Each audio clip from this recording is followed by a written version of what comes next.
Today on Clearing the Clutter Inside and Out, we're talking about obligation. Do you often do things you don't want to because you feel guilt? Where in your life do you continue to do things out of obligation?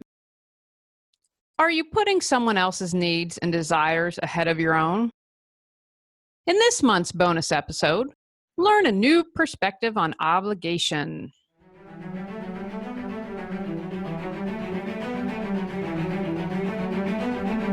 Ready to clear your clutter and share your gifts with the world? Join award-winning professional organizer, author, and certified life coach Julie Coraccio on Clearing the Clutter Inside and Out as she teaches you how to navigate the waters to declutter your life. Julie Coraccio destroys the box and examines clutter in all areas.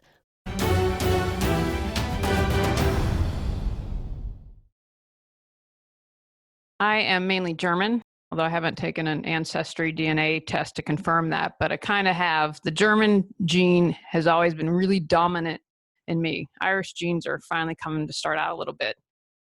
And so I feel it's partly German, my family, of having this huge sense of doing what is right. And many times throughout my life, I've simply done things because I felt obligated. Didn't want to do them, might have caused me stress. And I've been working on course correcting that. What I do now is I now check in with my heart. I have also learned on the spiritual journey that I'm not helping out and supporting others when I do things out of obligation. We are teachers here and to support one another. Sometimes our role is to help and support people in learning a lesson. I was talking to my friend Matt, and he gave me a different perspective on the neighbors and trash. I know, sorry if you're tired of hearing this, it's really the best thing I have. Now, they haven't had trash in a while. And what he said, because my husband would usually pick it up if I'd get annoyed or upset, and I'm talking about trash on a regular basis, asking kindly to please pick up. And what he said, when your husband picks up the trash, you're kind of rolling over, and they don't get the benefit of knowing they're doing something wrong. And even though I told them, they just, I think, kind of blow me off. So what I do now, if there's trash, I check in, and truthfully, I've just been kind of checking it back in the yard. And I'm like, I'm not going to pick it up. And every time I'm checking in, is something deliberate? Is it just an accident? I see trash in the road, I pick it up. That's just kind of how I am. Give a hoot, don't pollute. They got a good message to us in the 70s. That's just a good example, because before I'd be like, no, you need to be the bigger person, be the better person. And then after my conversation with Matt, I shouldn't do this out of obligation of feeling like I'm quote unquote more spiritual or being the bigger person. In general, I'm trying to live more fully from my heart rather than my head and German heritage. And that's why I married an Italian. Although I'm afraid if we take DNA that do the ancestry thing, they're going to tell me he's not Italian, which I would still love Tony anyway. I'm just kind of joking around with that. Got to have fun, people. Got to lighten it up when we can. Why do we do stuff out of obligation? I believe this is something that has been drilled into many of us as children. Do the right thing. Do things out of obligation. That's just what good people do. We also do it because of guilt. Raise your hand if you've done something because you feel guilty. Raising my hand here if you're listening. If we've always done something and others expect it of us, then we can create guilt. Now, remember, we have a choice. We can choose to feel guilty or not. It's up to us. And I know we all have someone who in our life has guilt tripped us. I know I certainly have. Bad enough we may feel the guilt, but then someone just tries to manipulate us and make us feel guilty. When you have someone like that in your life, I always encourage you, that's perhaps time to reevaluate the relationship. Martyr complex. I know I definitely had this when I was in my 20s. And again, we have someone probably in our life that tries to guilt trip us. We probably know someone who plays a martyr on a regular basis. Not fun to be around. If you have a martyr complex, ask yourself why. Remember, don't make it right or wrong. Don't get angry at yourself, judge yourself, get upset. I do this podcast for people to become aware. And once you're aware, then you can take action to change it. You need to ask yourself, what do you gain from it? What do you gain by being and playing the martyr? We don't do stuff that we get some benefit from. Maybe playing the martyr makes you feel more important, makes you feel better than others. And ask yourself, if you were to lose it, what would change in your life? We're not going to do something that we don't get a benefit from. And so we need to figure out, well, what will change? How could this be healthier? And ask yourself, how could I get my needs met in a more healthy manner? If you are a martyr because you feel the need or need to feel superior, then how can you work on your self-esteem? Maybe you read a book, maybe you talk to a professional. You can make those changes to better improve how you feel about yourself. Sometimes we might do something out of obligation because we feel morally or legally bound. I know I've been in situations that if I have felt legally I have to do it, I'm probably going to do it even if I choose not to. And then depending on what our morals and beliefs are, well, the good person picks up the trash. The bad person would throw it back in the yard. I've definitely switched on that one. Now check in with that. Is that really what you believe on a moral level? Again, as I grow and change and learn and study, my perspectives have shifted. I used to be very black and white, very rigid. There is good, bad, right, wrong, and I don't see that anymore. I see more gray. And I can see how in the past I would have been like, oh, you'd be a horrible person to throw the trash back. You're all about the earth. What are you doing? And then thinking, well, you know what? Now they need to learn a lesson. Because I believe, and I've experienced this in my life, and I'm betting a lot of you have, I don't learn a lesson, then the universe says, okay, and brings a big 2x4 to smack me upside the head to pay attention. And you can view it as, well, this is a really easy way for them to learn a lesson. And if not, it's going to build until they're getting smacked by 2x4. We also might do something out of obligation because we feel a debt of gratitude. This is, again, another area where I have really worked on myself because I would do things, well, you did something for me, so I must do something in return. And I've worked on myself to get a lot better at being able to receive things where there wasn't an expectation or something that was expected in return. Another reason is we might feel the need to take care of others. I know that, again, this has been an issue with me. I tend to be the peacemaker of my family, and it used to stress me out completely when everyone wasn't in harmony. I felt like I had to need to fix it, right? This isn't working. People are upset. We've got to change that.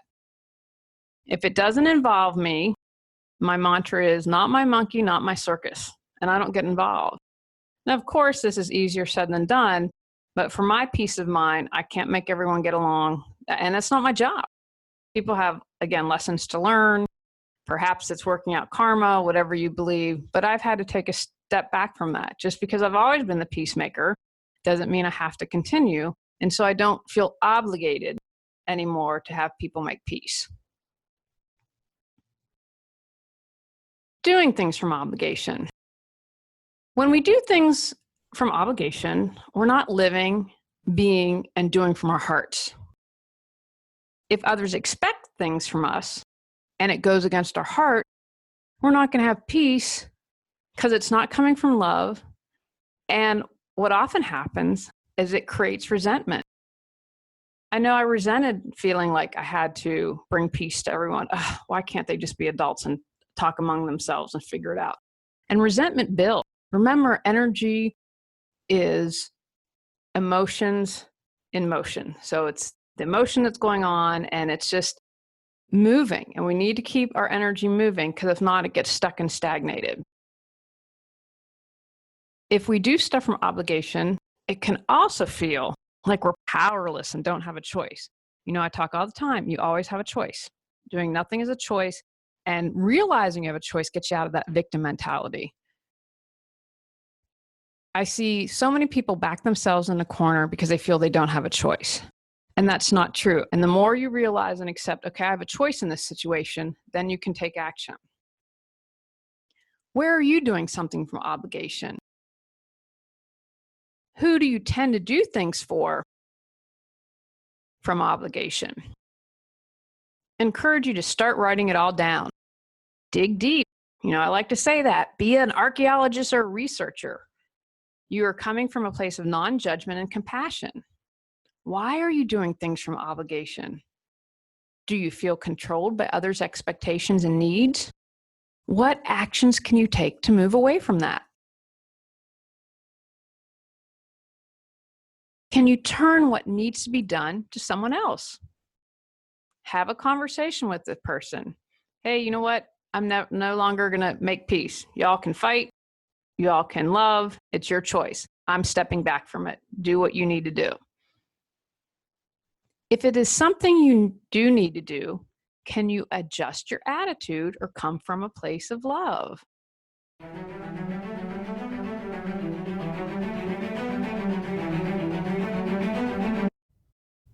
Anxious, exhausted, stressed out, losing your mind, ready to get your life back? Go to reawakenyourbrilliance.com to learn how Julie Coraccio can support you.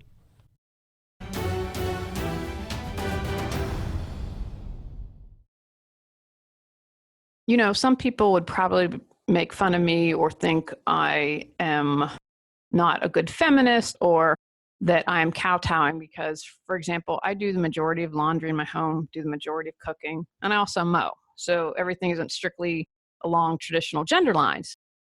I do things for my husband, not because I feel obligated as a wife, but because I love him. When I make him dinner for work, that's my way of saying I love you. When I do the laundry and make sure he has clean clothes, I do that from love. So don't always assume that someone's doing something out of obligation. We all have our love languages. We all do things for different reasons. And what you think is love might not be the same for someone else. Be clear when you interact with people in the future. Hey, I'm under no kind of debt if you give me this or do something for me. Give and receive without expectations. Man, I know that is hard. I have to tell you, I'm going through something now, and I had a huge expectation, and it didn't happen, and it's hard. If someone expects something in return, maybe you need to not accept the gift or end the friendship. Check in with yourself. How do you feel about taking this gift? Joyful and happy, or uncomfortable and obligated? See if it's something you really choose to receive. Some people keep a running tab. And I have to admit, I have done this with a couple of my husband's friends. My husband is really generous and has a huge heart and doesn't expect anything in return, which on one hand is a really great way to be. On the other hand, if you're always giving and never receiving, I think that's out of balance. I don't think that that's a good space to be in. He's learning to receive more and not always feel the need to give. Because sometimes when we're giving, it's to prove we're good enough or worthy or love me. If I give you enough stuff, then you'll love me. If someone is keeping score all the time, then is that someone you really want to hang out with? If you are keeping score, why do you do that? What needs do you have that need to be met? Hinting and hoping about what you need doesn't cut it. Be direct about what you need. You know what, today I really need you to do the laundry from me. I'm exhausted from this client. Please help out and support me. Some people believe they must manipulate what they need than rather ask directly. Again, we probably know someone like this, and instead of being like, ugh, put yourselves in their shoes for a second. Maybe they don't know how to ask. Maybe they don't feel worthy to ask, and so they have to just kind of beat around the bush. When everything is out and open, expectations are clarified, you don't need to keep a running tally of debt or organization. You no longer need to worry if what you need is interpreted correctly. How freeing is that? You say what you need and get going and move on. Do you hide behind obligations? Some people take on extra responsibilities and need to be needed, but they are hiding and ignoring their own needs. You can find balance with your own needs and supporting others. What relationships are you staying in out of obligation? I had a woman I was friends with since junior high, loved her father, and that kind of made me stay in the relationship. Now, we weren't in the same town, social media, you can connect with people these days. And she did a lot of hurtful things to me, said something hurtful about me to my parents, people had assumed about my high school. How this woman said it was meant to be a dig, meant to be a put down, and saying, like, people were saying all this stuff behind my back in high school. So that was just one example. Kept in touch over social media, and then I got engaged. And I got engaged fairly quickly. We were married within 11 months of meeting. And everyone was like, oh my gosh, congratulations. Some were like, oh my gosh, I didn't even know you're dating, because I didn't put a ton of stuff on Facebook. And she wrote a comment, wow, that was fast. Look, guys, we all feel energy, whether or not we're aware of it. And I'm more in tune to it because of the work I do. And totally coming from a sarcastic, crappy place. I deleted the comment. I unfollowed her, never made any mention of it again. And she probably wonders why she wasn't invited to our wedding, or why when she says, oh, when you're in town, let's get together. I just don't respond. I was doing that out of an obligation for knowing her for years and putting up with being not treated well, and also because I loved her father. And I just had to make a stand and say, you know what, this relationship's no longer working. Again, I make a big stink. If she were to come to me, I would have an honest conversation. That hasn't happened. I am open to that. But I had to do what was best for me. How is your self-love? Once we love ourselves, we can truly care for others. Sometimes giving is a way of controlling. If we are always giving, then we feel needed. How to stop doing things from obligation. Check in with yourself. What feels right? Create boundaries with those who are always asking for things from you and not giving in return. Learn why you do things out of obligation. Have a plan to get your needs met. Say no, say no, say no. Practice self-love to learn how to receive. Let go of people, places, and things you're doing out of obligation. Remember, you always have a choice. You choose to do something out of obligation, or you can choose not to. One of the reasons I stayed in my women's group past the expiration date, and I'd wanted to leave for probably about a year, is I felt an obligation to the other women. Well, you signed up for this and you should complete the year. You should do the course. And I didn't really want to. I didn't honor my truth and I didn't listen to myself. It cost me time, money, and peace of mind. Episodes that can support you in releasing obligation. From 2018, June awareness. Wipe the slate clean. May awareness, autopilot. Episode 240 from May, great expectations. From April, episode 236, be the change you wish to see. From February, episode 226, can you receive? And from January, episode 222, declutter your life by being selfish. From 2017, October, episode 207, what's your baggage? Also from October, the bonus, heal yourself. From September, episode 202, breaking bad habits. The August bonus, are you doing the spiritual override? Episode 188 from July, how to effectively say no. And finally, from 2016, in September, the bonus victim mentality. Take actions from today's podcast. Write down where you are doing things out of obligation. Dig deeper. Discover why you are doing things from obligation. Create a plan to come from your heart.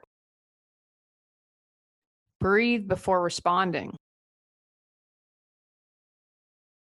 Practice self-love. Practice receiving. Stop doing things out of obligation. On our next episode, we're talking about your aura and analytical mind. Go out, clear the clutter to create the life you choose, deserve, and desire. Ready to live a more joyful and fulfilling life? Sign up for our newsletter and receive a free copy of 10 Steps to Clearing Clutter Inside and Out. Learn more at reawakenyourbrilliance.com. If you enjoyed today's episode, please rate and review Clearing the Clutter Inside and Out. See you next Tuesday at 1 p.m.